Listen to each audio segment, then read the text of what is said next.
إن الحمد لله نحمده ونستعينه ونستغفره ونعوذ بالله من شرور أنفسنا ومن سيئات أعمالنا. من يهده الله فلا مضل له ومن يضلل فلا هادي له. وأشهد أن لا إله إلا الله وحده لا شريك له وأشهد أن محمدا عبده ورسوله. أما بعد، يا أيها الذين آمنوا اتقوا الله حق تقاته ولا تموتن إلا وأنتم مسلمون.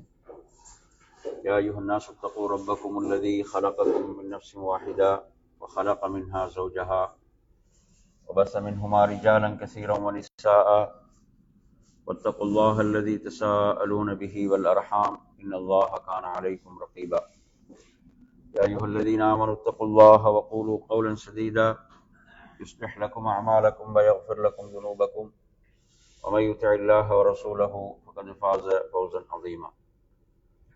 فإن أصدق الحديث كتاب الله وخير الهدي هدي محمد صلى الله عليه وسلم وشر الأمور محدثاتها وكل محدثة بدعة وكل بدعة ضلالة وكل ضلالة في النار.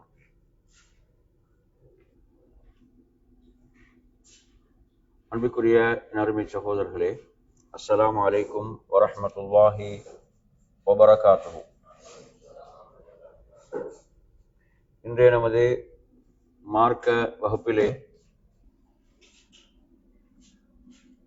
தொழுகையினுடைய மகத்துவம், அந்தஸ்து தொடர்பான இந்த தலைப்பிலே முன் சென்ற நல்லோர்கள், நபிமார்களுடைய வாழ்வில், சஹாபாக்களுடைய வாழ்வில் எப்படியெல்லாம் தொழுகை செல்வாக்கு செலுத்தியது என்பதை நாம் இந்த தலைப்பினூடாக அறிந்து கொள்வோம். இதில் நான் உங்களுக்கு ஒரு வரலாற்றை, இது புகாரியிலே பதிவாகி இருக்கிறது, 2217வது எண்ணிலே இடம்பெறுகிறது. அபூ ஹுரைரா ரலியல்லாஹு அன்ஹு அவர்கள் அறிவிக்கிறார்கள், அதாவது நபி இப்ராஹிம் அலைஹிஸ்ஸலாம் அவர்களும் அன்னாரது மனைவி சாரா அலைஹிஸ்ஸலாம் அவர்கள் இருவரும் என்ன செய்கிறார்கள் என்றால், அவர்கள் ஹிஜ்ரத்தை மேற்கொள்கிறார்கள். அவங்க ஈராக்கில் இருந்து ஹிஜ்ரத் செய்கிறார்கள். எனவே அவர்கள் அந்த ஹதீஸிலே விளக்கத்திலே பார்க்கின்ற போது எகிப்துக்கு வருகிறார்கள். அங்கு வந்து ஒரு கொடுங்கோலன் ஆட்சி செய்கிறான்.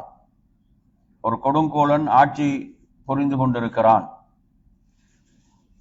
அங்குள்ள அந்த நெருக்கடியிலிருந்து அவர்கள் என்ன செய்யறாங்க, விடுபட்டு எகிப்துக்கு வருகிறார்கள். எகிப்தில் அதை விட ஒரு நெருக்கடியான நிலை அவர்களுக்கு என்ன செய்கிறது, உருவாகின்றது. அந்த அநியாயக்கார ஆட்சியாளன் என்ன செய்கிறான் என்று சொன்னால், அவனுக்கு இவ்வாறு இப்ராஹிம் அலைஹிஸ்ஸலாம் தனது மனைவியோடு வந்திருக்கிறார்கள் என்ற செய்தி, அவர்களோடு அழகான ஒரு பெண் என்ற அந்த செய்தி எல்லாம் அவனுக்கு எத்தி வைக்கப்படுகிறது. அப்ப எனவே இப்ராஹிம் அலைஹிஸ்ஸலாத்தை அவன் அழைத்து கேட்கிறான், உம்மோடு இருக்கக்கூடிய இந்த பெண் யார் அப்படி என்று கேட்கும்போது இப்ராஹிம் அலைஹிஸ்ஸலாம் அவர்கள் சொல்கிறார்கள், உஹ்தி என்று சொல்கிறார்கள், எனது சகோதரி என்று சொல்கிறார்கள். ஏனென்றால் சகோதரி என்று சொன்னால் அப்படி சொல்லப்படக்கூடிய உறவினர்கள் விடப்படுவார்கள். அவன் தனது அந்த தவறான ஆசைக்கு அவன் உட்படுத்த மாட்டான் என்ற ஒரு சட்டத்தை அவன் வகுத்திருந்தான். ஆனாலும் இப்ராஹிம் அலைஹிஸ்ஸலாம் அவர்கள் சகோதரி என்று சொன்ன அந்த நோக்கத்தையும் சொல்கிறார்கள். தனது மனைவியிடம் வந்து சொல்கிறார்கள், நான் எனது சகோதரி என்று உன்னை சொல்லி இருக்கிறேன். இப்போது இந்த பூமியிலே என்னையும் உன்னையும் தவிர மூமின்கள் கிடையாது. எனவே இங்கு ஈமானிய சகோதரத்துவத்தை நான் சொல்லி இருக்கிறேன். நீ என்னை பொய்ப்படுத்தி விடாமல் அவ்வாறே கூறிவிடு என்று சொல்லி அனுப்புகின்றார்கள். எனவே ஒரு நெருக்கடியான ஒரு நிலை. இப்ராஹிம் அலைஹிஸ்ஸலாம் அவருடைய மனைவி சாரா அலைஹிஸ்ஸலாம் அவர்கள் அங்கு செல்கிறார்கள். ஹதீஸில் எப்படி வருகிறது என்றால் ஃபகாமத் தவல்லஅ வ துஸல்லி, அவர்கள் உடனே உது செய்து அங்கு தொழ ஆரம்பித்தார்கள். சுப்ஹானல்லாஹ். அந்த ஆட்சியாளனுடைய அந்த சபையிலே அவர்கள் அங்கு சென்றவுடன் அங்கு நாம் பார்க்கின்றோம் அர்ஸல பிஹா இலைஹி ஃபகாம இலைஹா. எனவே அவ்வாறு அந்த அநியாயக்கார ஆட்சியாளன் சாரா அலைஹிஸ்ஸலாம் அவர்களை நெருங்கிய போது அவர்கள் உடனே உது செய்து தொழ ஆரம்பித்தார்கள். தொழுகை சுப்ஹானல்லாஹ் எவ்வளவு பெரிய ஒரு அந்தஸ்தை அவர்களிடம் பெற்றிருந்தது. தொழுகை இந்த நெருக்கடியான நேரத்துல அவர்கள் தொழுதுவிட்டு அல்லாஹ்விடத்தில் எதை துஆ செய்தார்கள் என்றால், அல்லாஹும்ம இன் குன்து ஆமன்து பிக வ பி ரசூலிக வ அஹ்ஸன்து ஃபர்ஜி இல்லா அலா ஜௌஜி ஃபலா துஸல்லித் அலையல் காஃபிர் என்று துஆ செஞ்சாங்க. முக்கியமான ஒரு துஆ இது. பாருங்க, ஒரு நெருக்கடியான அந்த சந்தர்ப்பத்துல அவங்க எப்படி துஆ செய்யறாங்கன்றா, அல்லாஹும்ம இன் குன்து ஆமன்து பிக, நான் உன்னை ஈமான் கொண்டிருந்தால், உன்னை நம்பிக்கை கொண்டிருந்தால், உனது தூதரை நான் ஈமான் கொண்டிருந்தால். அப்ப தூதர் என்பது அவனுடைய கணவர் இப்ராஹிம் அலைஹிஸ்ஸலாம். உனது தூதரை நான் ஈமான் கொண்டிருந்தால், அதே போன்று நான் எனது இந்த கற்பை எனது கணவரை தவிர வேறு யாருக்கும் நான் என்ன செய்யவில்லை, இதை ஒப்படைக்கவில்லை. இவ்வாறு நான் ஒரு கற்பு ஒழுக்கமுள்ள ஒரு பெண்ணாக இருந்தால் இந்த காஃபிரை என் மீது சாட்டி விடாதே என்று துஆ செய்யலாம். ஃபலா துஸல்லித் அலையல் காஃபிர், இந்த காஃபிரை நீ எனக்கு எதிராக சாட்டி விடாதே என்று துஆ செய்தார்கள். பாருங்க, சுப்ஹானல்லாஹ். உது செய்றாங்க, உது செய்து தொழுகின்றார்கள். தொழுது விட்டு உடனே அந்த தொழுகையில் அவங்க துஆ செய்யறாங்க, அல்லாஹ்விடத்தில் பிரார்த்திக்கிறார்கள். பிரார்த்திக்கும் போது எதை முற்படுத்தி பிரார்த்திக்கிறாங்கன்னா ஈமான். இதை நீங்க நல்லா கவனிக்கணும். என்னென்றால், அதாவது ஈமான் என்பதுதான் மிகச் சிறந்தது. அல்லாஹ்வுடைய தூதரிடம் கேட்கப்பட்டது, அமல்களிலே எது மிகச் சிறந்தது என்று கேட்கப்பட்டது. அஃதலுல் அமால், அமல்கள்ல எது மிகச் சிறந்தது என்று கேட்கப்பட்ட போது அல்லாஹ்வுடைய தூதர் சொன்னார்கள், அல்லாஹுவையும் அவனது தூதரையும் ஈமான் கொள்வதுதான், அல்லாஹுவையும் அவனது தூதரையும் நம்பிக்கை கொள்வதுதான். அதைத்தான் முதலாவது சொன்னாங்க ரசூலுல்லாஹ். அதுதான் மிகச்சிறந்த அமல், அதுதான் மிகச்சிறந்த அமல். பாருங்க, அவங்க தனது ஈமான முற்படுத்தி அல்லாஹ்விடத்தில் துஆ செய்யறான். தனது கற்பொழுக்கத்தை சொல்லி துஆ செய்யறான். தனது கற்பொழுக்கத்தை முன்னிறுத்தி துஆ செய்கிறார்கள். நான் உன்னையும் உனது தூதரையும் உண்மையாக நம்பிக்கை கொள்ளக்கூடிய ஒரு பெண்ணாக இருந்தால், நான் ஒரு கற்பொழுக்கம் உள்ள ஒரு பெண்ணாக இருந்தால் என்னை இந்த காபிரின் மீது சாட்டி விடாதே. என் அருமையான சகோதரர்களே, அவன் அவ்வாறு அவனது கால்கள் சுருண்டு அவன் அப்படியே என்ன செய்கிறான், அவன் கீழே விழுந்து விடுகிறான். திரும்ப என்ன சொல்றாங்க, திரும்ப எப்படி துஆ செய்யறாங்க, இவன் கொல்லப்பட்டு விட்டால் என்னால் கொல்லப்பட்டு விடுவான் என்று ஆகிவிடும். அது வேற பிரச்சனை. இப்ப என்ன, இந்த பெண் தான் காரணம் என்று சொல்லி அதுக்கும் என்னை பிடித்து விடுவார்களே அல்லாஹ்னு கேட்கிறான். அப்ப என்ன செய்யுது, அவனது நிலை சாதாரண நிலைக்கு திரும்புகிறது. அவன் திரும்ப எழும்பி திரும்ப அதை என்ன செய்யறான், திரும்பவும் அதே தவறை செய்வதற்கு முற்படுகின்ற போது அவர்கள் உது செய்தார்கள், தொழுதார்கள், இதே துஆவை செய்தார்கள். இப்படி 2 அல்லது 3 தடவைகள் நிகழ்ந்தன. அவன் சொன்னான், என்னிடம் நீங்கள் ஒரு ஷைத்தானை கொண்டு வந்திருக்கிறீர்கள் என்று சொன்னான். உண்மையில் அவன் தான் ஷைத்தான். அப்ப எனவே இப்படி சொல்லிவிட்டு ஹாஜர் அலைஹிஸ்ஸலாம் அவர்களையும் அன்பளிப்பாக வழங்கினான். ஹாஜர் அலைஹிஸ்ஸலாம் அவங்க அன்பளிப்பாக என்ன செய்யப்படான், வழங்கப்பட்டது அந்த சந்தர்ப்பத்துல. என் அருமையான சகோதரர்களை, இதில் இன்னொரு ஆச்சரியம் என்ன தெரியுமா, இப்ராஹிம் அலைஹிஸ்ஸலாம் அவர்கள் எப்படி இருந்தாங்க என்ற ஹதீஸ முஸ்லிம்ல படிச்சீங்கன்னா, அவர்களும் தொழுகையில் தான் இருந்தார்கள் என்று வருது. அவங்க திரும்பி வாராங்க தனது கணவரிடம், கணவர் தொழுகையில் தான் இருக்கிறார், அவரும் என்ன தொழுகையில் இருக்கிறாங்க. தொழுகின்ற இபாதத்தின் அருமையான சகோதரர்களே, எமது வாழ்வில் நாங்க இந்த கோணத்துல பார்த்திருக்கிறோமா? தொழுக இவ்வளவு நெருக்கடிகளை விட்டு என்ன செய்யக்கூடியது, நீக்கக்கூடிய ஒரு உயர்ந்த வணக்கம். எவ்வளவு நெருக்கடியை சந்திக்கிறாங்க. அவங்க ஈராக்ல இருந்து என்ன அங்கு வாழ முடியாது என்று ஹிஜ்ரத் செய்து இங்கு வருகிறார்கள். இங்கு அதை விட நெருக்கடி. ஒரு நெருக்கடியான நிலையை சந்திக்கிறான். உண்மையில அந்த நெருக்கடியிலிருந்து அவங்க தங்களை எப்படி காத்து கொண்டாங்கன்னு பாருங்க, அதான் முக்கியம். அந்த நெருக்கடியிலிருந்து, அந்த நெருக்கடியான சூழலிருந்து அவர்கள் தங்களை காத்து கொண்டது தொழுகையின் மூலம், தொழுகை என்ற அந்த இபாதத்தின் மூலம். இதுல பாக்குறோம், வுது என்ற வணக்கமும் முன்னின்ற அந்த முன் சென்ற சமுதாயங்கள் அந்த வணக்கம் இருக்கிறது என்பதற்கும் இதுல ஆதாரம் இருக்கிறது. அதே போல அவன் கேட்ட துவாவை பாருங்க, எவ்வளவு முக்கியமான ஒரு துவாவை கேட்கிறான். எனவே நறுமையான சகோதரர்களே, சுப்ஹானல்லாஹ், அல்லாஹ் குர்ஆன்ல எப்படி கேட்கிறான்?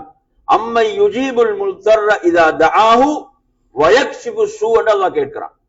ஒருவர் நெருக்கடிக்கு உள்ளாக்கப்பட்டு இருக்கிறார், அந்த நெருக்கடிக்கு உள்ளாக்கப்பட்டு அவர் என்ன செய்யறார்? அல்லாஹ் அழைக்கிறார். அல்லாஹ், நான் ஒரு மிகப்பெரிய ஒரு நெருக்கடியில் இருக்கிறேன் என்று அழைக்கிறார். இப்படி அழைக்கும் போது அவருக்கு பதிலளிப்பவர் யார் என்று அல்லாஹ் குர்ஆன்ல கேட்கிறான். அந்த நெருக்கடியான சூழலிலிருந்து அவரை விடுவிப்பவர் யார் என்று அல்லாஹ் கேட்கிறான். பதில் யாருதான்? அல்லாஹ். எனவே நறுமையான சகோதரர்களே, தொழுகையை நாம் நமது வாழ்க்கையில் இப்படி தொழுகையை நாங்க பார்த்திருக்கிறோமா? நமது சிந்தனைக்காவது வந்திருக்கிற ஒரு நெருக்கடி போது 2 ரக்காத் தொழுவோம். ஒரு சோதனை, ஒரு துன்பம், ஒரு நெருக்கடி வருது, என்ன செய்வோம்? உடனே 2 ரக்காத் தொழுவோம். தொழுது அல்லாஹ்விடத்துல பிரார்த்திப்போம் என்று செய்திருக்கிறோமா எங்க வாழ்க்கையில? கொஞ்சம் உள்ளத்தோடு கேளுங்க. எங்க வாழ்க்கையில நெருக்கடிகள் வரவே இல்லையா? நமது வாழ்க்கையில துன்பங்கள், கஷ்டங்கள், நெருக்கடிகள் வந்தே இல்லையா? எவ்வளவு நெருக்கடிகளை சந்தித்திருக்கிறோம், எவ்வளவு கஷ்டங்கள், துன்பங்களை சந்தித்திருக்கிறோம். எப்பயாவது நம்ம சிந்தனைக்கு உடனே என்ன செய்வோம்? வுது செய்து 2 ரக்காத் தொழுவோம். தொழுது அல்லாஹ்விடத்துல சொல்லி இருக்கிறோமா? கொஞ்சம் உள்ளத்தோடு கேளுங்க.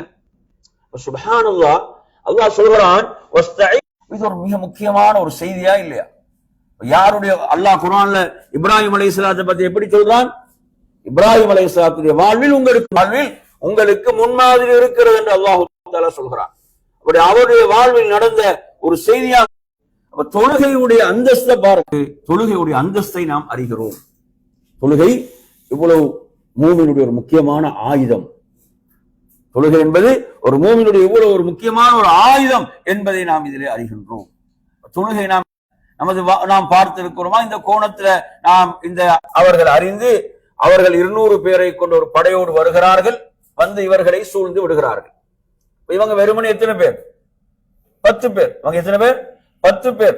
எனவே இதுல ஆசிம் இப்னு சாபித் ரலியல்லாஹு தான் இதுல என்ன செய்யறாங்க? தலைவராக இருக்கிறாங்க. எனவே இதுல 10 பேர்ல என்ன செய்யறாங்க? 7 பேர் கொல்லப்படுகிறார்கள், ஷஹீதாக்கப்படுகிறார்கள். காபிர்கள் 200 பேர் இருக்கிறார்கள். எனவே நறுமையான சகோதரர்களே, அந்த அடுத்த 3 பேரும் அவர்களுடைய நாங்கள் ஒன்றும் உங்களுக்கு செய்ய மாட்டோம் என்ற ஒரு வாக்குறுதியின் அடிப்படையில் அவர்கள் வருகிறார்கள். அதிலும் ஆசிம் இப்னு சாபித் அவர்கள் இறங்கி வரவில்லை, அவர்கள் கொல்லப்படுகிறார்கள். 7 பேர் கொல்லப்பட்டு விடுகிறார். எஞ்சிய 3 பேர் என்ன செய்யறாங்க? அவர்கள் இறங்கி இந்த வரலாற்று அவங்களுக்கு சொல்லக்கூடிய முக்கியமான பகுதி எது என்று சொன்னால், அதாவது ஹுபைப் ரலியல்லாஹு அன்ஹு அவர்கள். இந்த ஹுபைப் ரலியல்லாஹு அன்ஹு அவங்களை பொறுத்தவரையில அவங்க அந்த பத்ருடைய போர்ல யாருடைய மகன்? ஹாரிஸுடைய மகன் உக்பாவை அவர் என்ன செய்தார்? கொன்று விட்டார். பத்ருல என்ன செய்தார்? கொன்றிருந்தார். எனவே இவரை என்ன செய்தார்கள்? அந்த குடும்பத்தினருக்கே விட்டு விடுகிறார்கள், அந்த பழியை தீர்ப்பதற்காக. எனவே நறுமையான சகோதரர்களே, இவர் என்ன செய்யறாரு? அங்க அவர்களிடத்துல கைதியாக இருக்கிறார். எப்படியான கைதி? மரண கைதி, கொல்லப்படுவதற்கு உள்ள ஒரு கைதியாக அவர் இருக்கிறார். எனவே நறுமையான சகோதரர்களே, இந்த சந்தர்ப்பத்தில் நாம் கவனிக்க வேண்டிய விஷயம் என்னவென்று சொன்னால், அவர்களுக்கு மத்தியில இருக்கிறாரு. இந்த சந்தர்ப்பத்தில் இவர்கள் அந்த புனிதமான மாதங்கள் முடிந்து ஹரம் என்ற எல்லைக்கு வெளியே இவரை அழைத்து சென்று என்ன செய்கிறார்கள்? அவர்களை கொல்வதற்கு முற்படுகிறார்கள், கொல்வதற்காக தயாராகின்றார்கள். அந்த நேரத்தில் என்ன அவகாசம் கேட்கிறார்கள் என்று சொன்னால், அவர்கள் 2 ரக்காத் தொழுவதற்கு அவகாசம் கேட்கிறார்கள். 2 ரக்காத்துகள் கொல்லப்பட போகிறார்கள். நறுமையான சகோதரர்களே, அந்த நேரத்தில் உண்மையில ஒருவருடைய சிந்தனை எப்படி இருக்கும்? எப்படி ஒரு பதட்டமான நிலையில் இருப்பாரு? இவங்களுடைய அந்த ஈமானிய உறுதி, அந்த பலத்தை நீங்க பாருங்க. சுப்ஹானல்லாஹ், அவர்கள் 2 ரக்காத்துகள் தொழுவதற்கு அனுமதி கேட்கிறார்கள். அந்த நேரத்தில் அவர்களுக்கு 2 ரக்காத்துகள் தொழுவதற்கு அனுமதி வழங்கப்பட்டது. 2 ரக்காத்துகள் தொழுவதற்கு அனுமதி வழங்கப்பட்டது. அவர் எந்த அளவுக்கு சொல்றார் என்று சொன்னா, லௌலா அன் ததுன்னு அன்னமா பி ஜஸஉன் லதவல்துஹான்னு சொல்றாங்க. அந்த நேரத்துல கூட சொல்றாங்க சுப்ஹானல்லாஹ், இதெல்லாம் இந்த வரலாறு படிக்கும் போது இப்படியெல்லாம் இருந்திருக்கிறாங்களா என்று நீங்க ஆச்சரியப்படுங்க. என்ன அவர் சொல்றாரு, அதாவது நான் இவர்கள் எப்படி எண்ணி விடுவார்கள் என் விஷயத்துல, இவர் பயந்துதான் தொழுகையை நீட்டிக் கொண்டிருக்கிறாரு, உயிருக்கு பயந்துதான் என்ன செய்யறாரு, தொழுகையை நீட்டுகிறார், நீளமாக தொழுகிறார் என்று இவர்கள் என் விஷயத்தில் எண்ணி இருப்பார்கள் என்ற பயம்தான் என்ன செஞ்சு நான் தொழுகையை கொஞ்சம் அவசரமாக தொழுதேன். சுப்ஹானல்லாஹ், அந்த நேரத்தில் கூட அவர் என்ன செய்யறார், தொழுகையை நீளமாக தொழத்தான் விரும்புறார். சுப்ஹானல்லாஹ், உயிர் பிரிய போகுது. என் அருமையான சகோதரர்களே, அந்த சந்தர்ப்பத்துல சுப்ஹானல்லாஹ் அவர் சொல்கிறார், இவர்கள் இப்படி எண்ணி இருக்காவிட்டால் நான் என்ன செய்திருப்பேன், தொழுகையை கொஞ்சம் நீட்டி தொழுதிருப்பேன். எவ்வளவு இன்பமா இருந்தது அவங்களுக்கு தொழுகை, அவனோட வாழ்க்கையில் தொழுக அவர்களது வாழ்வில் எவ்வளவு பெரிய ஒரு இன்பமாக இருந்திருக்கும் பாருங்க. சுப்ஹானல்லாஹ், ரப்போடு உரையாடக்கூடிய இந்த தொழுகை அவனோட வாழ்க்கையில எவ்வளவு பெரும் ஒரு இன்பமாக இருந்திருக்கிறது என்பதற்கு இந்த செய்தி சான்றாக இருக்கிறது. அடுத்து அவர் என்ன துஆ செய்கிறார், அல்லாஹும்ம அஹ்ஸிஹிம் அததா, அல்லாஹும்ம அஹ்ஸிஹிம் அததா என்று சொல்லி அவர் என்ன செய்கிறாரு, துஆ செய்கிறார். எனவே யா அல்லாஹ், அவர்கள் அனைவரை நீ கணக்கிட்டு வைத்துக்கொள், இந்த அநியாயத்தை செய்த ஒவ்வொருவரையும் நீ கணக்கிட்டு வைத்துக்கொள், அவர்கள் அனைவரையும் நீ கொன்று விடு என்றும் வருகிறது. அவர்கள் யாரையும் நீ எஞ்சிருக்க செய்யாது என்ற அமைப்பில் அவர் பிரார்த்தனையும் செய்தார் என்ற செய்தியையும் பார்க்கின்றோம். எனவே நறுமையான சகோதரர்களே, சுப்ஹானல்லாஹ், அப்ப இந்த சுன்னாவை அறிமுகப்படுத்திய நபித்தோர் இவர்தான். இந்த சுன்னாவண்டா கொல்லப்படுவதற்கு முன்னர் 2 ரக்காத்துகள் தொழக்கூடிய இந்த வழிமுறை, கொல்லப்படுவதற்கு முன்னால தொழுவதற்கு 2 ரக்காத் தொழுவதற்கான அந்த வழிமுறை ஏற்படுத்தியவர் இவர் என்ற செய்தியை கூட நாங்க பார்க்கிறோம். சுப்ஹானல்லாஹ், என் அருமையான சகோதரர்களே, எனவே தொழுகை எப்படி அவங்களுடைய உள்ளத்துல அந்த இடம் பிடித்திருந்த தொழுகைக்குரிய அந்தஸ்து கொஞ்சம் பாருங்க. தொழுகைக்குரிய அந்தஸ்து இன்றைக்கு நாம் நமது வாழ்க்கையை கொஞ்சம் எடுத்து பார்த்தோம்டா, வீட்டுல ஏதாவது ஒரு விசேஷம் வைங்களே, ஏதாவது திருமணம் அல்லது ஏதாவது ஒரு விசேஷம் சொன்னா அன்றைக்கு தொழுகை கணக்கே இல்லை. அன்றைக்கு தொழுகை என்ன, யாரும் யாருக்கு ஞாபகப்படுத்துறதும் கிடையாது, தொழுகை அன்று இருக்காது. அல்லது ஒரு பிரயாணம் பயிற்சி லேட்டா தூங்கிட்டாருன்னா சுபகு கிடையாது. அப்ப இப்படி சுப்ஹானல்லாஹ், தொழுகைக்குரிய இடம் நமது வாழ்வில் கொஞ்சம் நினைச்சு பாருங்க. இங்கு நாங்க பார்க்கிறோம், அவருடைய உயிர் பிரிய போகக்கூடிய நேரத்துல கூட, கொல்லப்பட போகிறார் என்ற நேரத்துல கூட, என் அருமையான சகோதரர்களே, அவர் ஷஹாதத்தை எப்படி ஏற்றுக்கொள்றாரு என்றால், அவர் அல்லாஹுவை தொழுது விட்டு 2 ரக்காத் தொழுது விட்டு அவர் என்ன செய்யறாரு, அந்த ஷஹாதத்துக்கு தன்னை தயார்படுத்துகிறார் என்று சொன்னால், தொழுகை என்பது அவங்களோட வாழ்க்கையில எவ்வளவு பெரிய ஒரு அந்தஸ்துக்குரியதாக இருந்திருக்கும் என்பதை நாங்க இதுல பாக்குறோம். இப்ப நாங்க உங்களுக்கு சொன்ன மாதிரி சாதாரண நிகழ்வுகள் கூட, எமது வாழ்க்கையில் உள்ள சாதாரண நிகழ்வுகள் கூட என்ன செய்யுது, தொழுகையை பால்படுத்தக்கூடிய ஒரு நிலையை ஏற்படுத்தி விடுகிறது. ஆனால் நீங்க பாருங்க சுப்ஹானல்லாஹ், இதுல உங்களுக்கு நான் சொல்ல விரும்பக்கூடிய ஒரு செய்தி தான், அதாவது உமர் ரலியல்லாஹு அன்ஹு அவர்கள் அமீருல் முஃமினீன் இல்லையா, அந்த இஸ்லாமிய சாம்ராஜ்யத்துடைய ஆட்சியாளர், மூமின்களுடைய தலைவர், அந்த அமீருல் முஃமினீன் இஸ்லாமிய சாம்ராஜ்யத்துடைய தலைவர், அவர் என்ன செய்யப்பட்டார், ஃபஜ்ருடைய தொழுகையில் தான் கத்தியால குத்தப்படுகிறார். ஃபஜ்ருடைய தொழுகையில அவங்க சூரா யூசுப் ஓதுறாங்க. சூரா யூசுப் ஓதும் போது தொழுகை ஆரம்பித்த முதல் ரக்காத்திலே அவர்கள் கத்தியால் குத்தப்பட்டார்கள். கத்தியால குத்தப்பட்டாங்க. அப்படியே என்ன செய்கிறார்கள், அவர்கள் வீழ்ந்து விடுகிறார்கள். அதுக்கு பிறகு அப்துல் ரஹ்மான் இப்னு அவுஃப் ரலியல்லாஹு அன்ஹு செய்றாங்க, தொழுகையை முழுமைப்படுத்தினாங்க. தொழுகை என்ன செஞ்சாங்க, தொழுகையை அவர்கள் முழுமைப்படுத்தினாங்க. அதை விடல, அவங்க என்ன செய்தார்கள், தொழுகையை நிறைவு செய்தார்கள் என்பதை பார்க்கின்றோம். அதற்கு பிறகு உமர் ரலியல்லாஹு அவர்கள் அமீருல் முஃமினீன் அவர்களுடைய நிலை மிகவும் கவலைக்கிடமாக இருக்கிறது. அவர்கள் என்ன செய்யறாங்க, மயக்கமுற்று விடுகிறார்கள். அப்ப இரத்தம் பீரிட்டு ஓடிக்கொண்டிருக்கிறது. அப்ப இது எவ்வளவு ஒரு பயங்கரமான ஒரு நிகழ்வு பாருங்க. முஸ்லிம் உம்மத்துக்கு இது தாங்க முடியாத ஒரு நிகழ்வா இல்லையா, ஒரு மிக நெருக்கடியான ஒரு நிகழ்வா இல்லையா? என் அருமையான சகோதரர்களே, அந்த நேரத்துல கூட அங்கு இருந்த அந்த சஹாபாக்கள், அந்த நபித்தோழர்கள், அதுல யாரு இந்த செய்தியை சொல்றாருன்னா, மிஸ்வர் இப்னு மஹ்ரமா ரலியல்லாஹு அன்ஹு. மிஸ்வர் இப்னு மஹ்ரமா ரலியல்லாஹு அன்ஹு சொல்கிறார்கள், அப்போது அவர்களுக்கு சொல்லப்பட்ட என்ன, இன்னும் அவங்க ஃபஜ்ருடைய தொழுகை நிறைவு செய்யவில்லை. முதல் ரகாத்துல குத்தப்படுகிறார்கள், ஃபஜ்ருடைய தொழுகை அவர்கள் நிறைவு செய்யவில்லை என்று சொல்லப்படுகிறது. சொல்கிறார்கள் ஐ குதூஹு பிஸ்ஸலா, அவங்கள தொழுகைக்காக எழுப்பாட்டி விடுங்க.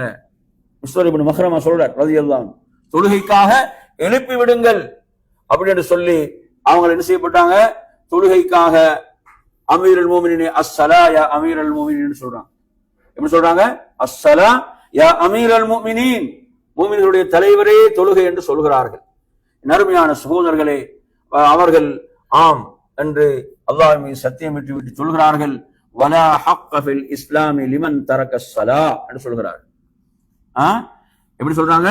வலா ஹக்க ஃபில் இஸ்லாமி லிமன் தரக ஸலா, தொழுகையை விட்டவனுக்கு இஸ்லாத்துல எந்த பங்கும் கிடையாது. சுப்ஹானல்லாஹ். இந்த இந்த சந்தர்ப்பத்தை கொஞ்சம் கொஞ்சம் எடுத்துருவாங்களே, அந்த அந்த அந்த நிலைமை, அப்படியான அந்த நேரத்துல தொழுகைக்கு கொடுக்கப்பட்ட முக்கியத்துவம். அவர் என்ன, நான் இப்ப உயிர் பிரி நேரத்தில் இருக்கிறேன், இப்ப தொழுகையா முக்கியம் அப்படியே கேட்டாங்க. என்ன சொல்றாங்க? சொல்கிறார்கள், தொழாதவனுக்கு இஸ்லாத்தில் எந்த பங்கும் கிடையாது, தொழாதவனுக்கு இஸ்லாத்தில் எந்த பங்கும் இல்லை. ஃபஸல்லா, தொழுகின்றார்கள். எப்படி சொல்றாங்க? இரத்தம் அப்படி கொட்டி கொண்டிருக்கிறது, இரத்தம் கொட்டி கொண்டிருக்கிறது. அவர்கள் ஃபஜ்ரை தொழுதார்கள், ஃபஜ்ரை நிறைவேற்றினாங்க. நாங்க சாதாரண ஒரு நோய் வந்தாலும் என்ன தொழுகை இல்லை, சாதாரண ஒரு நோய் வந்து விட்டாலும் என்ன கிடையாது, தொழுகை கிடையாது. ஏதோ தொழாமரிக்க அனுமதி கிடைத்த மாதிரி சிலர் நினைக்கிறாங்க. உங்களுக்கு தொழுகையை நீங்கள் நிறைவேற்றி ஆக வேண்டும். எந்த அளவுக்கு?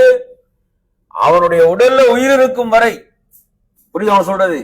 அவனுக்கு அவனது சிந்தனையால் தொழ முடியுமா அதுவரை அவன் தொழுதுதான் ஆக வேண்டும். அவனது சிந்தனையால் நினைவால் தான் தொழ முடியுமா அதுவரை இந்த இந்த இபாதத்தை விட முடியாது. அப்படிப்பட்ட ஒரு இபாதத் பாருங்க. உமர் ரலியல்லாஹு அவங்களுடைய இறுதி நேரத்துல சுப்ஹானல்லாஹ் அவங்க தொழுகைக்கு கொடுத்த அந்த முக்கியத்துவம், சஹாபாக்கள் எந்த அளவுக்கு இந்த நிகழ்வு சஹாபாக்கள் சொல்றாங்கடா, மதீனா மிகவும் இருண்டிருந்த ஒரு நாள்ன்றாங்க. அந்த நாள் உமர் ரலியல்லாஹு அமீருல் முஃமினீன் கத்தியால குத்தப்பட்ட இந்த நிகழ்வு இருக்கிறதே, இது மதீனாவை அங்குள்ள அனைத்து முஸ்லிம்களையும் கவலை கொள்ள செய்த ஒரு நிகழ்வாக அந்த நிகழ்வு இருந்தது. அப்படி இருந்தும் தொழுகையை நினைவுபடுத்துறாங்க.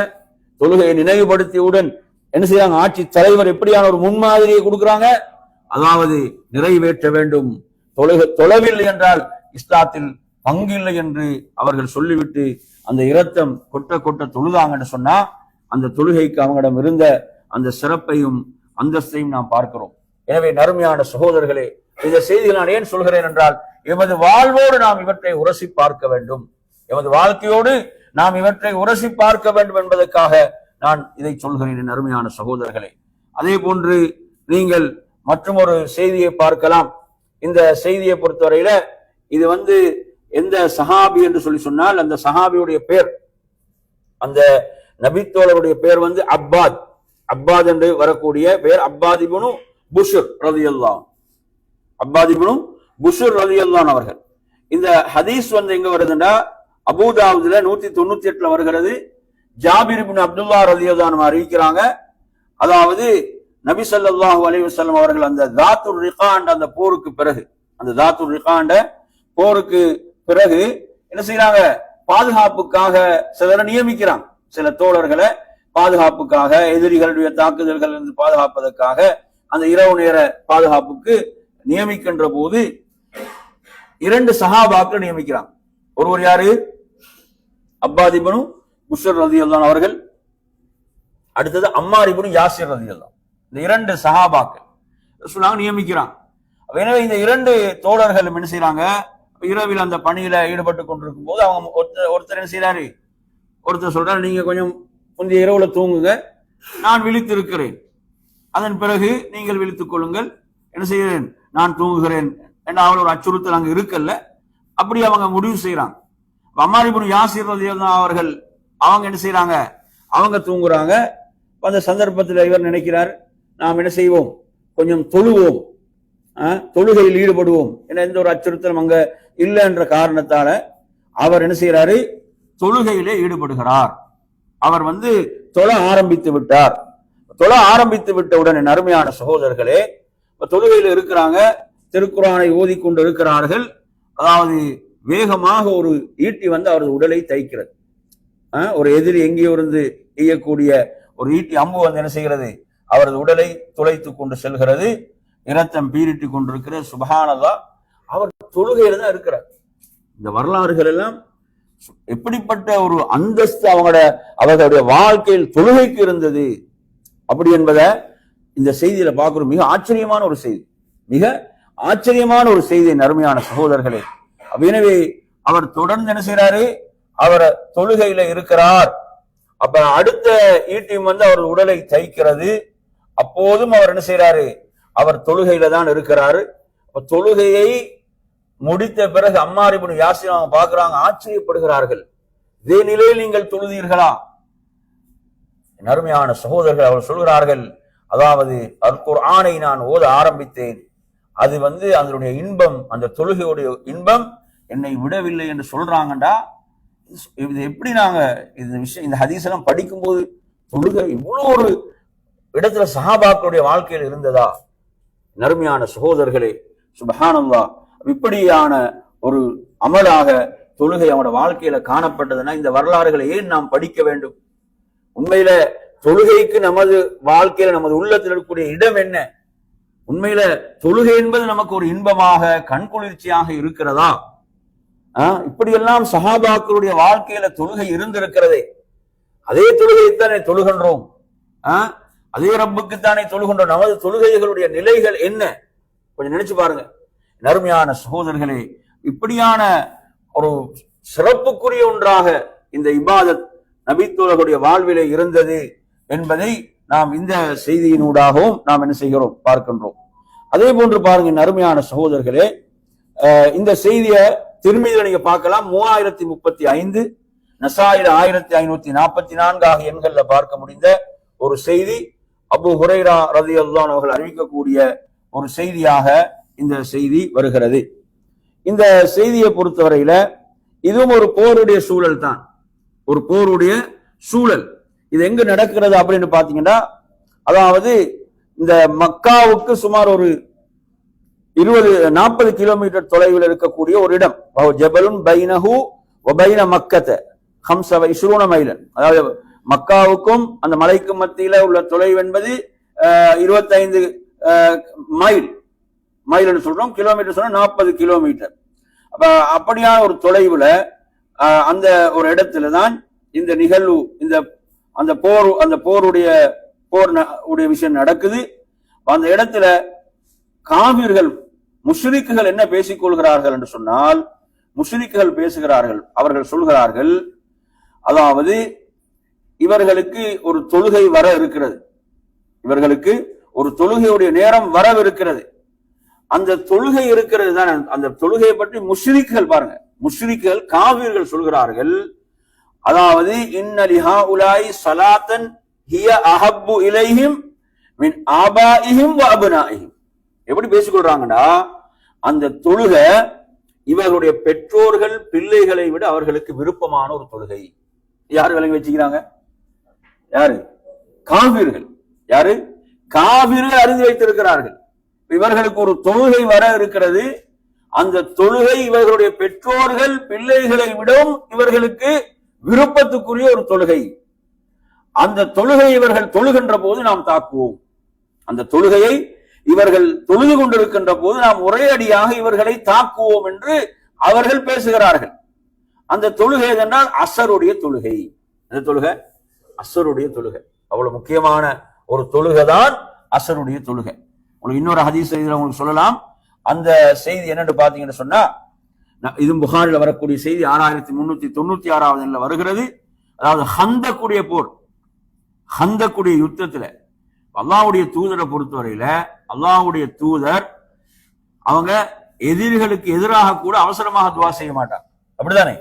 எதிரிகளுக்கு எதிராக துவா செய்யுங்க என்று கேட்டுக்கொண்டாலும் நபி அவங்க எப்படி சொன்னாங்கன்னு ஹதீஸ்கள்ல படிச்சிருக்கிறோம். அவர்கள் சொல்வார்கள், அதாவது நான் சபிப்பவனாக அனுப்பப்படவில்லை, நான் ரஹ்மத்தாகத்தான் அனுப்பப்பட்டிருக்கிறேன். யாராக? ரஹ்மத்தாக அனுப்பப்பட்டிருக்கிறேன். தௌஸ் கோத்திரத்துக்கு எதிராக நீங்க துவா செய்யுங்க, அவங்க அநியாயம் செய்து கொண்டிருக்கிறார்கள் அப்படி என்று சொன்ன போது சஹாபாக்கள் எதிர்பார்த்தாங்க நபி அவங்க இப்ப அவங்களுக்கு எதிராக துவா செய்ய போறாங்கன்னு தான் எதிர்பார்த்தாங்க. நபி அவங்க எப்படி துவா செய்தாங்கன்னா, அல்லாஹும்ம ஹதி தௌஸான்னு துவா செஞ்சாங்க. தௌஸ் கோத்திரத்துக்கு யா அல்லாஹ் நீ நேர் வழி காட்டுவாயாக, அவர்களுக்கு நல்வழி ஏற்றுக்கொண்டார்கள் என்ற செய்தியை நாங்க பார்க்கிறோம். அப்ப இந்த இப்படியெல்லாம் நபியுடைய வாழ்க்கையில இருக்குது. நான் இங்க ஏன் இதை சொல்றேன்டா, இதை சொல்லிட்டு சொல்றேன்டா, இந்த நபி ஸல்லல்லாஹு பொருளாதாரம், நமது வசதி வாய்ப்புகள், அப்ப இந்த தொழுகைகளை விட்டு நம்மை தடுக்குமாக இருந்தால் இது நமக்கு என்ன பரக்கத்தா? நினைச்சு அல்லாஹ்வுடைய தூதர் எப்படி துஆ செய்தார்கள்? அவர்களுடைய இருக்குமாக இருந்தால் இந்த என்ன கிடைக்கும்? நெருக்கடி. அல்லாஹ் சொல்வது போன்று வமன் அஅரத அன் ذிக்ரி ஃபஇன்ன லஹு மஈஷத்தன் வங்கா. எனது திக்ரை யார் புறக்கணிப்பார்களோ, திக்ர்ல முதன்மையானது தொழுகை இல்லையா? தொழுகை என்பது பண்புகள் அல்லாஹ் சொல்லும் போது முதல் பண்பை சொல்கிறான். அவர்களுடைய வியாபாரம், கொடுக்கல் வாங்கல், அவர்களை அல்லாஹ்வை திக்ர் செய்வதை விட்டு திசை திருப்பாது. இரண்டாவது இகாமிஸ் ஸலா, தொழுகையை நிலைநாட்டுவதை விட்டு அவர்களை திசை திருப்பாது. மூன்றாவது என்ன? அவர்கள் ஒரு நாளை பயப்படுவாங்க. அவங்க ஒரு நாளை பயப்படுவார்கள். நல்ல கவனிங்க, யகாஃபூன யௌமன், அத அப்படி சொல்றான். ஒரு நாளை அஞ்சுவார்கள். எப்படிப்பட்ட நாள் அது? ததகல்லபு ஃபீஹில் குலூபு வல் அப்சார், உள்ளங்கள் கண்களை எல்லாம் அப்படி புரட்டி போடுகின்ற நாள். சுப்ஹானல்லாஹ், உள்ளங்கள் கண்களை பார்வைகளை எல்லாம் புரட்டி போடுகின்ற நாள். எனவே நறுமையான சகோதரர்களே, அல்லாஹ் அவர்களுடைய வியாபாரம், கொடுக்கல் வாங்கல் அவர்களை என்ன செய்யாது? தடுக்காது, தொழுகை விட்டும் தடுக்காது என்று சொல்லக்கூடிய செய்தி. காஃபிர்கள் என்ன சொன்னார்கள்?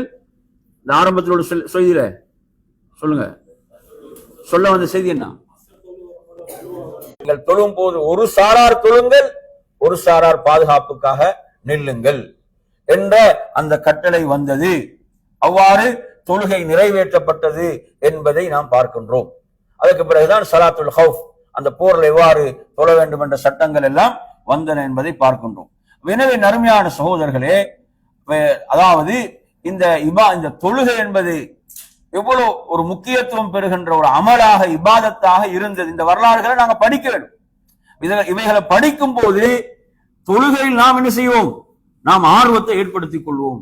இப்படியெல்லாம் இந்த தொழுகைக்கு முக்கியத்துவம் வழங்கப்பட்டிருக்கிறது. நபிமார்கள் வழங்கி இருக்கிறார்கள், சஹாபாக்கள் வழங்கி இருக்கிறார்கள். எனவே நாம் இதுல ஒரு கூடுதலான கவனம் எடுக்க வேண்டும். ஏன்னா இன்று நீங்க பாத்தீங்கன்னா அது ஒரு சடங்காக மாறிவிட்டது. அப்படித்தானே? தொழுகை எப்படி ஆகிவிட்டது என்றால் ஒரு சடங்கு போன்று ஆகிவிட்டது. அல்லாஹ் குர்ஆன்ல 2வது கட்டளை என்னதான்? நீங்கள் தொழுகைக்கு நெருங்காதீர்கள், போதையோடு நெருங்காதீங்க. எப்படி நெருங்காதீங்க? வாந்தும் சுகாரா, அப்படித்தானே? இப்ப தண்ணிய போடாவிட்டாலும் என்ன நடக்குது? சிலவங்க தொழுறாங்க, போதையில மாதிரிதான் இருக்குது. அதுல என்ன ஓதுன்னு அவருக்கு தெரியாது, என்ன ஓதப்பட்டுச்சுன்னு தெரியாது. கேட்டாலும் இப்படி சிலருடைய தொழுகை என்னது? ஒரு அலட்சியமாக இருக்கிறது. ரசூலுல்லாஹ் கேட்ட துஆக்கள் ஒன்றுதான், அல்லாஹும்ம இன்னி அஊது பிக மின் ஸலாத்தின் லா தன்ஃபா. எப்படி ஒரு துஆ செஞ்சாங்க நபியோ? எப்படி?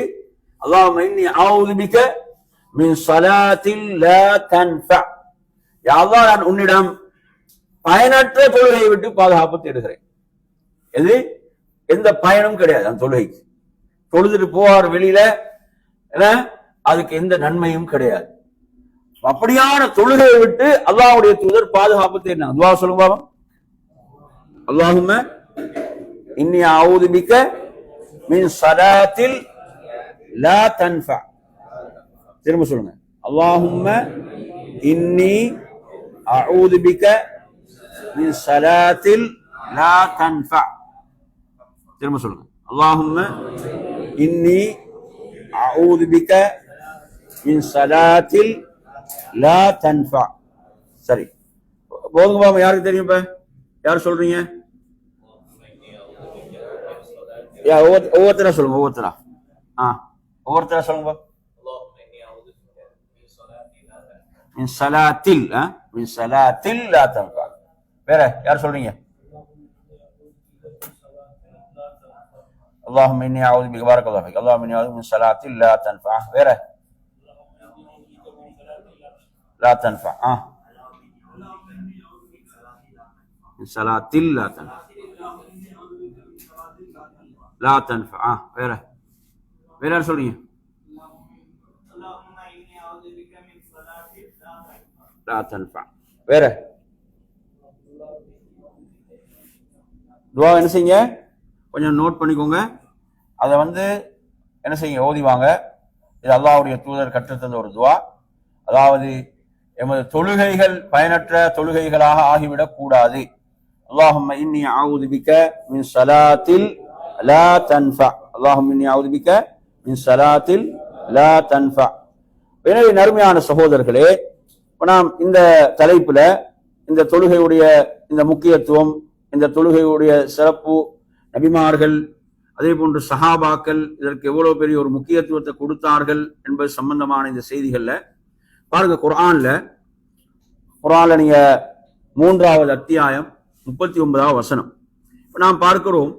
ஜக்கரியா அலைஹிஸ்ஸலாத்துடைய வரலாற்றிலே ஜக்கரியா அலைஹிஸ்ஸலாம் அல்லாஹ்விடத்துல தொடர்ந்து செய்த ஒரு துஆ பிரார்த்தனை தான், அதாவது தனக்கு ஒரு குழந்தை பாக்கியம் வேண்டும் என்ற துஆ.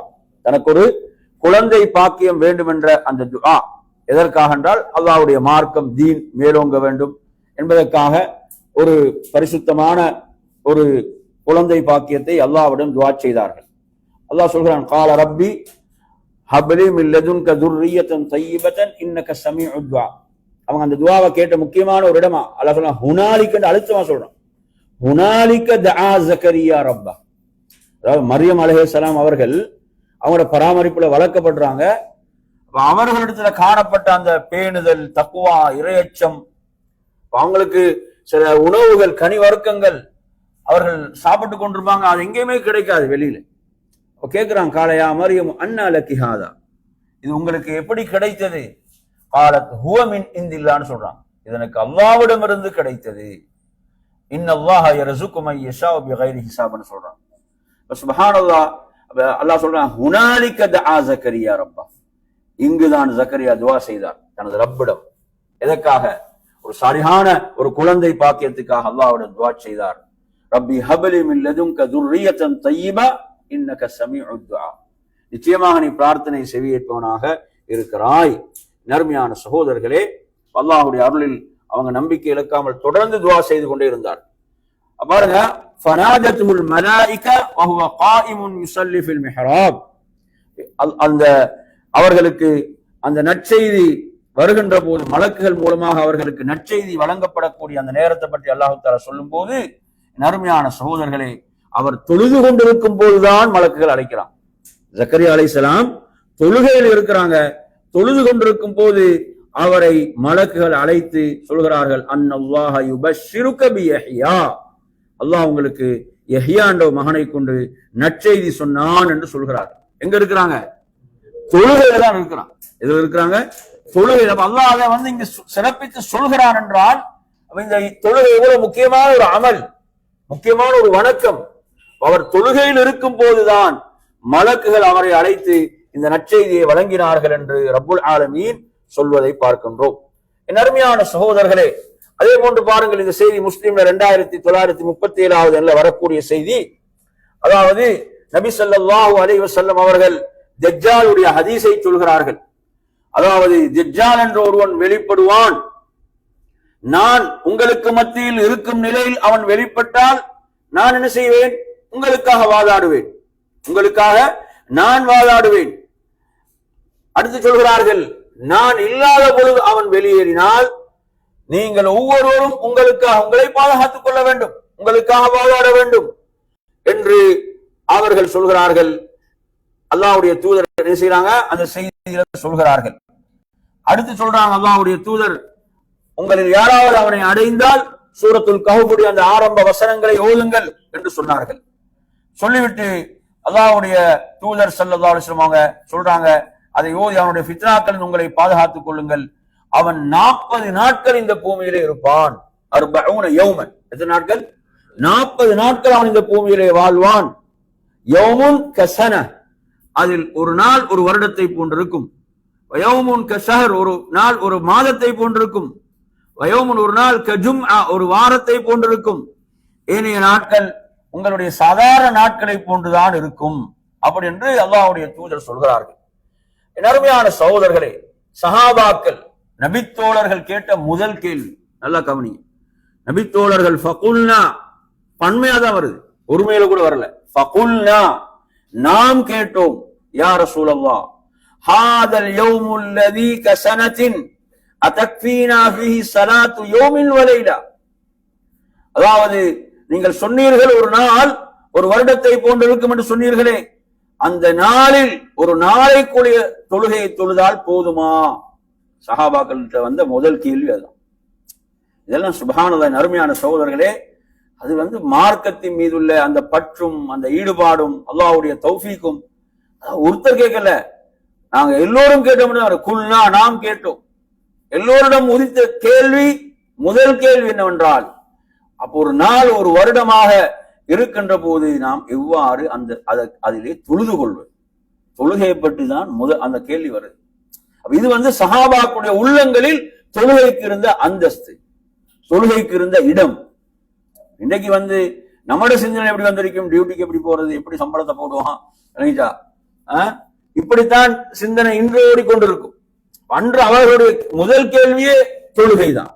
முதல் கேள்வியே தொழுகையாகத்தான் இருந்தது என்று சொன்னால், இது தொழுகைக்கு இருந்த அந்த சிறப்பு, அவங்க உள்ளத்துல காணப்பட்ட அந்த இடம். என் அருமையான சகோதரர்களே, அல்லாஹ்வுடைய தூதர் சொல்றார், இல்லை, அதை நீங்கள் கணக்கிட்டுக் கொள்ளுங்கள். அதை நீங்க என்ன செய்யுங்க? ஒரு நாளைக்கு 24 மணி நேரமா, அதை நீங்க என்ன செய்யுங்க? கணக்கிட்டு தொழுது கொள்ள வேண்டும். முக்துருலஹு கத்ரஹு, அதற்குரிய கணக்கீட்டை நீங்கள் செய்து கொள்ளுங்கள் என்று வழிகாட்டினார்கள் என்ற இந்த செய்தியை நாங்க பார்க்கிறோம். இது கூட அவர்களுடைய வாழ்க்கையில், அதாவது தொழுகைக்கு இருந்த அந்த அந்தஸ்தை நாம் பார்க்கின்றோம். என் அருமையான சகோதரர்களே, அதே போன்று நீங்கள் பார்க்கலாம், அல்லாஹ்வுடைய தூதர் ஸல்லல்லாஹு அலைஹி வஸல்லம் அவர்கள் நமக்கு சொல்லி தந்த ஒரு வரலாறு தான், அதாவது ஜுரைஜ் என்று சொல்லக்கூடியவருடைய அந்த வரலாறு. அந்த வரலாற்றை பொறுத்தவரை நாங்கள் படித்திருக்கிறோம். ஒரு பிரபலமான ஒரு ஹதீஸாக, செய்தியாக அந்த செய்தி வருகிறது. அந்த வணக்கசாலி, அவரை சொல்லும் போது எப்படி சொல்லுவாங்க? ரஜுலன் ஆபிதன், ரஜுலன் ஒரு வணக்கசாலியாக அவர் இருந்தார். அவர் என்ன செய்கிறாரு? தொழுகையில தான் இருப்பார். அவரது தாய் அழைக்கின்ற போது கூட, தாயுடைய அழைப்பா தொழுகையா என்று முடிவு செய்து விட்டு அவங்க என்ன செய்வாங்க? தொழுகைக்கு தான் முக்கியத்துவம் கொடுப்பாங்க.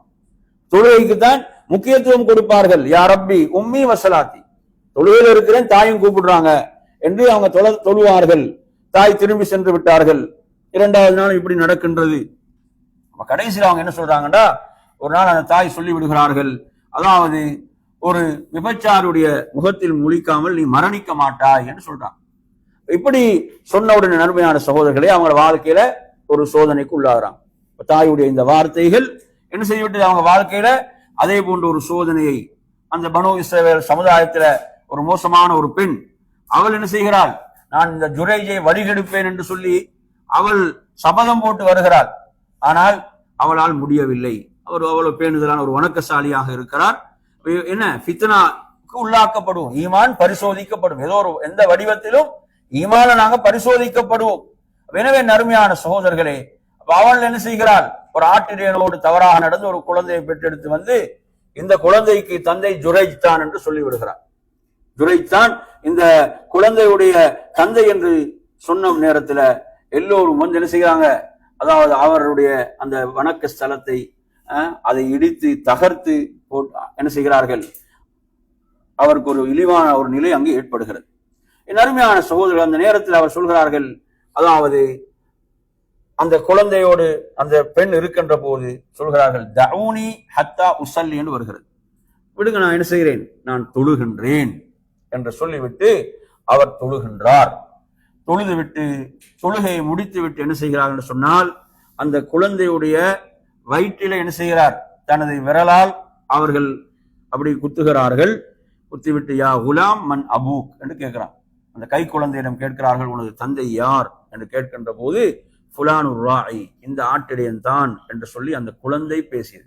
அப்ப கை குழந்தைகள் பேசியது என்ற அந்த வரலாற்றுல இதுவும் ஒரு செய்தி. இதுல நாங்க பார்க்கிறோம், சுப்ஹானல்லாஹ், அதாவது தொழுகை, அவங்க அந்த நெருக்கடியான ஒரு நிலை, அப்படிதானே?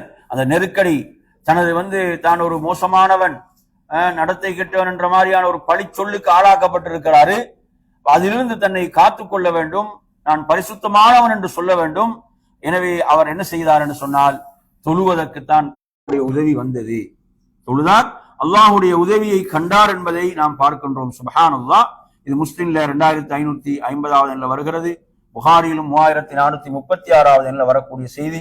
இந்த செய்திகள் எல்லாம் தொழுகை என்பது எவ்வளவு ஒரு உயர்ந்த ஒரு வணக்கம், தொழுகைக்குரிய அந்தஸ்து எவ்வளவு உயர்வானது என்பதை எல்லாம் நாம் இந்த செய்திகள்ல நாம் பார்க்கின்றோம். அருமையான சகோதரர்களை, சஹாபாக்கள்ல அனஸ் ரலியல்லாஹு அன்ஹு அவர்கள் கண்ணீர் வடித்தாங்க. அவங்க அனஸ் ரலியல்லாஹு அன்ஹு செய்றாங்க, அவங்க உயிரோடு இருக்கிறாங்க. இருக்கக்கூடிய அந்த நேரத்துல அவர்கள் ஷாம்ல இருக்கின்ற போது கண்ணீர் வடித்தார்கள். அவரிடம் அதை பற்றி கேட்கப்பட்ட போது சொன்னார்கள், நீங்கள் தொழுகையை பால்படுத்தி விட்டீர்கள். தொழுகையை பால்படுத்தி விட்டீங்கன்னு சொல்றாங்கன்னா, எப்படி பால்படுத்தல் என்று பாத்தீங்கன்னா, அன்றைய அந்த ஆட்சியாளர்கள் என்ன செய்யறாங்க, தொழுகை அதற்குரிய நேரத்துல தொழாம பிற்படுத்தி தொழக்கூடியவர்களாக இருந்தார்கள். அதனால் அந்த கவலையால் அவர்கள் அழுதார்கள் என்ற செய்தியை நாங்க புகாரியில பார்க்கின்றோம். இதெல்லாம் தொழுகைக்கு அவரிடத்தில் இருந்த அந்த இடத்தை நமக்கு சொல்லக்கூடிய செய்தியாக இருந்து கொண்டிருக்கிறது. என் அருமையான சகோதரர்களே, அதே போன்று நாம் இதிலே ஒரு சில குர்ஆன் வசனங்களையும் உங்களுக்கு இதை நினைவூட்ட வேண்டும். அல்லாஹு தஆலா குர்ஆன்ல சொல்கிறான், தனது நபியை பார்த்து சொல்கின்ற போது, வதவக்கல் அலல் அஸீஸிர் ரஹீம், யாவற்றை மிகைத்த அருளாளன் மீது நீங்கள் தவக்குல் வையுங்கள் என்று சொல்லிவிட்டு அல்லாஹ் சொல்கிறான், அல்லதி யராக ஹீன தகூம், நீங்க தொழுகைக்காக நிற்கின்றீர்களே அப்போது அவன் உங்களை பார்க்கிறான். வதகல்லுபக ஃபிஸ் சாஜிதீன், நீங்கள் சுஜூத் செய்கின்றீர்களே அப்போது அவன் உங்களை பார்க்கிறான். இந்த இடத்துல பாருங்க, ஒருவருடைய வாழ்க்கையில எவ்வளவு நிகழ்வுகள் இருக்குது. அல்லாஹ் இங்க சொல்லக்கூடிய நிகழ்வு என்ன, எந்த நிகழ்வு சொல்றான்? அப்ப நீங்க தொழுகையில் இருக்கும் போது அல்லாஹ் உங்களை பார்க்கிறான், தொழுகையில இருக்கும் போது அல்லாஹ் உங்களை பார்க்கிறான் என்றால் இது எவ்வளவு பெரிய சிறப்பு. என் அருமையான சகோதரர்களே, நாம் நன்மைகள் இபாதத்துகள் செய்யும் போது அல்லாஹ் எம்மை பார்க்க வேண்டும் என்பதைத்தான் நாம் விரும்ப வேண்டும். ஒரு மூமின் பாவங்கள் நாம் முழுமையாக விலகி கொள்ள வேண்டும். இந்த வசனமும் நமக்கு தொழுகையுடைய சிறப்பை சொல்லித் தருகின்ற ஒரு வசனமாக இருந்து கொண்டிருக்கிறது. என் அருமையான சகோதரர்களே, உங்களுக்கு தெரியும், நபி இப்ராஹிம் அலைஹிஸ்ஸலாம் அவர்கள் ஹாஜர் அலைஹிஸ்ஸலாம் அவர்களையும் இஸ்மாயில் அலைஹிஸ்ஸலாத்தையும் எங்க கொண்டு போய் குடியமர்த்தினாங்க? அந்த பள்ளத்தாக்கு இல்லையா, அந்த மக்காவுடைய அந்த பள்ளத்தாக்கு, உனது சங்கையான வீட்டின் பக்கம் குடியமர்த்தினேன் என்று சொல்றாங்களே. இதுல அவர்கள் அந்த கேட்கக்கூடிய துஆல ஒரு முக்கியமான விஷயம் சொல்றாங்க. அவர்களை விட்டு மறைந்து அவங்க ஒரு துஆ செய்யறாங்களே, அந்த துஆல அவங்க சொல்லும் போது அவர்கள் சொல்கிறார்கள், அதாவது இந்த பயிர் பசைகள் முளைக்காத பள்ளத்தாக்கில் நான் அவர்களை குடியமர்த்தி இருக்கிறேன். இந்த பைத்திக்கல் முஹர்ரம், உனது சங்கையான அந்த வீட்டின் பக்கம், ரப்பனா லியுகீமுஸ் ஸலா, எதுக்கு? அவர்கள் தொழுகையை நிலைநாட்ட வேண்டும் என்பதற்காக. எப்படியான ஒரு சந்தர்ப்பத்தில் குடியமர்த்துறாங்கன்னு பாருங்க. அங்கே மனித சஞ்சாரமே கிடையாது, ஒரு தாயும் கை குழந்தையும் மட்டும்தான் அங்க இருக்கிறாங்க. அவர்கள் அங்க குடியமர்த்துறாங்க. எதுக்காக? ரப்பனா லியுகீமுஸ் ஸலா, அவர்கள் என்ன செய்ய வேண்டும்? தொழுகையை நிலைநாட்ட வேண்டும் என்பதற்காக. எப்படிப்பட்ட ஒரு அமல் தொழுகைன்னு பாருங்க, எப்படிப்பட்ட ஒரு அமல் தொழுகை என்பதை பாருங்க. இந்த வசனத்துல சுப்ஹானல்லாஹ், நாம் தொழுகையுடைய முக்கியத்துவத்தை இந்த வசனத்திலும் அறிந்து கொள்கிறோம். அதே போன்று நபி இப்ராஹிம் அலைஹிஸ்ஸலாத்துடைய துஆ, நாங்க ஒவ்வொருவரும் மரணமிட்டு ஓதி வர வேண்டிய துஆ என்ன துஆ? ரப்பி ஜஅல்னி முகீமஸ் ஸலாத்தி வ மின் ذُرِّيَّتِي ரப்பனா வதகப்பல் துஆ. இந்த வசனங்கள் அப்படியே கொஞ்சம் பின்னுக்கு வாங்க. இதே இந்த சூரா இப்ராஹிம்ல நீங்க எடுத்தீங்கன்னா அதுல அடுத்து சொல்றார். ஆரம்பத்துல எந்த விஷயம் சொல்லிட்டு அது 37 வசனம் அப்படியே நீங்க படிச்சு வந்தீங்கன்னு சொன்னா, அதே அத்தியாயத்துல 40வது வசனத்துல அவர் திரும்ப எப்படி கேட்கிறாரு? ரப்பி ஜஅல்னி முகீமஸ் ஸலாத்தி வ மின் ذُرِّيَّتِي, யாரு சொல்ல வேணும்? நானும் எனது சந்ததி என்ன எங்க வரைக்கும் போகும்? அவரை சந்ததியாக கியாம நாள் வரைக்கும் அனைவரும் அதில் வரும். அமின் ذُرِّيَّتِي, எனது சந்ததியிலிருந்து உள்ளவர்களும். அப்ப எவ்வளவு முக்கியமான துஆன்னு பாருங்க. நாங்க நமக்காக மட்டுமல்ல கேட்கணும், யாருக்காக கேட்கணும்? பிள்ளைகள் பேரப்பிள்ளைக்கு துஆ செய்வோமா? மானு கேட்போம், பேரப்பிள்ளை கேட்போமா? சொல்லுங்க. கேட்கும். அப்ப அமின் ذُرِّيَّتِي, அப்ப என்ன செய்யறாங்க? சந்ததி. சுப்ஹானல்லாஹ், எப்படி துஆ செய்யறாங்க? தொழுகை முகீம் என்ன அர்த்தம்? தொழுகை நாங்க தொடர்ந்து நிலைநாட்டுவது. ஒரு மூட்டு வந்தா தொழுறது விடுறது அப்படி என்பது அல்ல என்பதை நாங்கள் இதுல புரிந்து கொள்ளணும். இதெல்லாம் இதனுடைய முக்கியத்துவத்தை நமக்கு சொல்லக்கூடிய செய்திகள். எனவே நறுமையான சகோதரர்களே, அந்த அடிப்படையில இன்று இந்த தலைப்புடைய நோக்கம் என்னவென்று சொன்னால், நமது தொழுகைகள் நாங்கள் தொழுகிறோம், ஆனா உண்மையில் உயிரோட்டம் உள்ள தொழுகைகளா நம்ம தொழுகைகள் இருக்கின்றனவா, அல்லது ஒரு வெறும் சடங்காகத்தான் இருக்கிறதா? இந்த செய்திகள் எல்லாம் இவ்வளவு ஒரு முக்கியத்துவம் பெறக்கூடிய தொழுகை, எப்படியெல்லாம் அவங்களோட வாழ்க்கையில் இந்த தொழுகை செல்வாக்கு செலுத்தி இருக்கிறது. ஷுஐப் அலைஹிஸ்ஸலாத்தை பார்த்து அந்த சமுதாயம் என்ன கேட்டது? ஷுஐப் அலைஹிஸ்ஸலாத்தை பார்த்து ஷுஐப் அலைஹிஸ்ஸலாம் எப்படியான ஒரு சமுதாயத்துக்கு நபி அனுப்பப்பட்டாங்க? எந்த சமுதாயம் அவங்க சொல்லுங்க? ஷுஐப் அலைஹிஸ்ஸலாம் அனுப்பப்பட்ட சமுதாயம் என்ன பாவம் செஞ்சு கொண்டிருந்தாங்க? அவர்கள் அளவை நிறுவையில் என்னது மோசடி செய்யக்கூடியவர்களாக, குறைவு செய்யக்கூடியவர்களாக இருந்த ஒரு சமுதாயம். இந்த சமுதாயத்துக்கு எந்த பாவத்தை செஞ்சாலும் முதல்ல தௌஹீதை தான் சொல்லுவாங்க நபிமார்கள். முதல்ல என்னதான் சொல்லுவாங்க? தௌஹீதை, ஏகத்துவத்தை தான் சொல்லுவாங்க.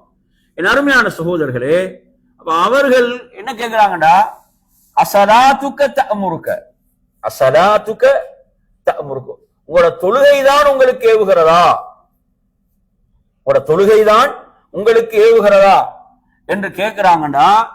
அப்ப அந்த சமுதாயம் எதை விளங்கி வச்சிருந்தது? தொழுகை என்பது ஒருவர் என்ன செய்யும்?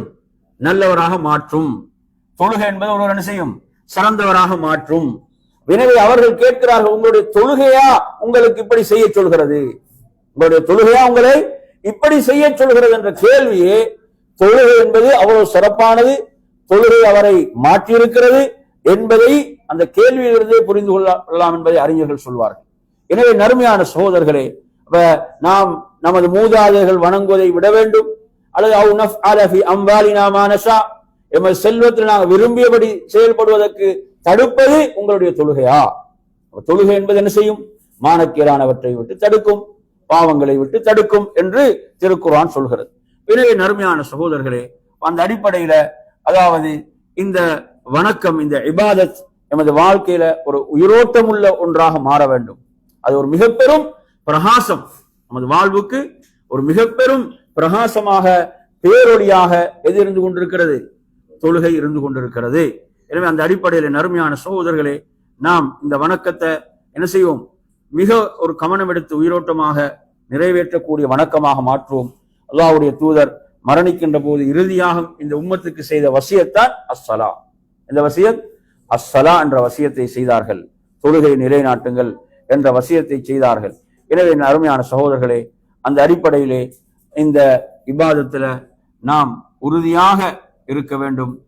இறையச்சத்தோடும் பயபக்தியோடும் தொழுகை நிலைநாட்டக்கூடியவர்களாக, தொழுகையுடைய பெருமதி அந்தஸ்தை உணர்ந்து அதை நிறைவேற்றக்கூடியவர்களாக அல்லாஹ் நம்மை ஆக்கியருள்வானாக என்று கூறி நிறைவு செய்கிறேன். வாஹிர் தஅவானா அல்ஹம்துலில்லாஹி ரப்பில் ஆலமீன். அஸ்ஸலாமு அலைக்கும் வரஹ்மத்துல்லாஹி வபரகாத்துஹு.